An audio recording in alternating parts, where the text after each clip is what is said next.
Hi hello welcome back to my channel. ఎలా ఉన్నారు friends, బాగున్నారా? ఈరోజు మన వీడియోలో బీరకాయ తొక్కుని వేస్ట్ అని పడిస్తుంటారు కదండి, దాంతో ఒక మంచి పచ్చడి రెసిపీతో మేము ముందుకు వచ్చేసాను.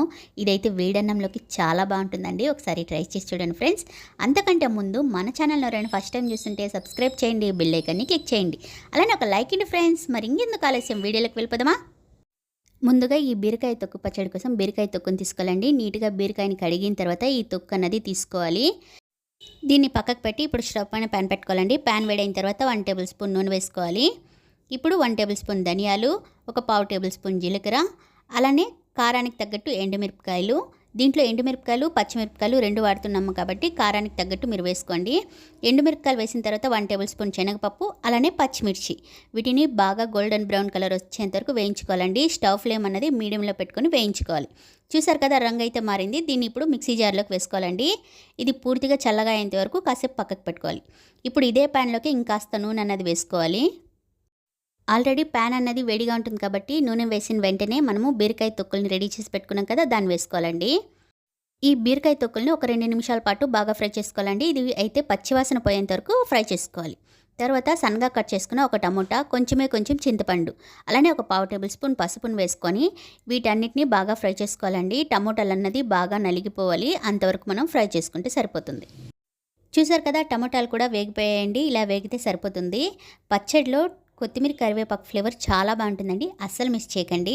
నేను ఇప్పుడు కొంచెం కొత్తిమీర కరివేపాకును వేశాను. వీటిని కూడా ఒక 2 నిమిషాల పాటు బాగా ఫ్రై చేసుకోవాలి. ఈ పచ్చడి అనేది కాస్త బరకగా ఉంటేనేనండి టేస్ట్ బాగుంటుంది.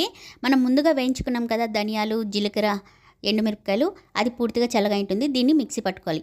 చూసారు కదా, ఇలా బరకగా మిక్సీ పట్టుకుంటే సరిపోతుంది. ఇప్పుడు మనం బీరకాయ తొక్కును వేయించుకున్నాం కదా, దాన్ని కూడా వేసుకొని నీళ్ళన్నది కొంచెంగా వేసుకొని మిక్సీ పట్టుకోవాలండి. ఈ పచ్చడి కొంచెం గట్టిగా ఉంటేనే బాగుంటుంది. ఫైనల్గా రుచికి తగ్గట్టు ఉప్పు అన్నది యాడ్ చేసుకోవాలి. నీళ్ళన్నది ఒకేసారి వేయకుండా కొంచెంగా వేసుకొని మిక్సీ పట్టుకోవాలండి. ఇలా బరకగా పట్టుకుంటే సరిపోతుంది. బీరకాయ తొక్కు పచ్చడి అయితే రెడీ అయిపోయిందండి. ఇప్పుడు ఈ పచ్చడికి మనము పోపు అన్నది పెట్టుకోవాలి. ఆల్రెడీ నేను అన్నీ వేయించాను కదా, అదే ప్యాన్నే పెట్టుకుంటున్నానండి. కొంచెం నూనె అన్నది వేసుకున్నాను. నూనె కాగిన తర్వాత 1 టేబుల్ స్పూన్ ఆవాలు వేసుకున్నాను. వీటితో పాటు కాస్త శనగపప్పు, మధ్యలో ఈ శనగపప్పు పచ్చడిలో తగులుతుంటే భలే ఉంటుందండి, అస్సలు మిస్ చేయకండి. అలానే కాస్త ఎండుమిరపకాయలు, కరివేపాకు, వీటిని బాగా ఫ్రై చేసుకోవాలండి. పోపు అయితే రెడీ అయిపోయిందండి. ఇప్పుడు ఈ పచ్చడిలోకి పోపును వేసేస్తే సరిపోతుంది. ఇంతేనండి, బీరకాయ తొక్కు పచ్చడి అయితే రెడీ అయిపోయింది. వేడి వేడి అన్నంలోకి ఒక్కసారి వేసుకొని చూడండి, చాలా బాగుంటుంది.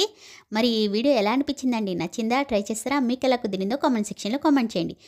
ఈ వీడియో మీకు నచ్చినట్లయితే మీ ఫ్రెండ్స్ అండ్ ఫ్యామిలీ మెంబర్స్కి ఈ వీడియోని షేర్ చేయండి. మరిన్ని వీడియోల కోసం గుర్తుంది కదా, తేజ కిచెన్ వ్లాగ్స్ని సబ్స్క్రైబ్ చేయండి, బెల్ ఐకాన్ని క్లిక్ చేయండి, అలానే ఒక like in friends. Thank you for watching.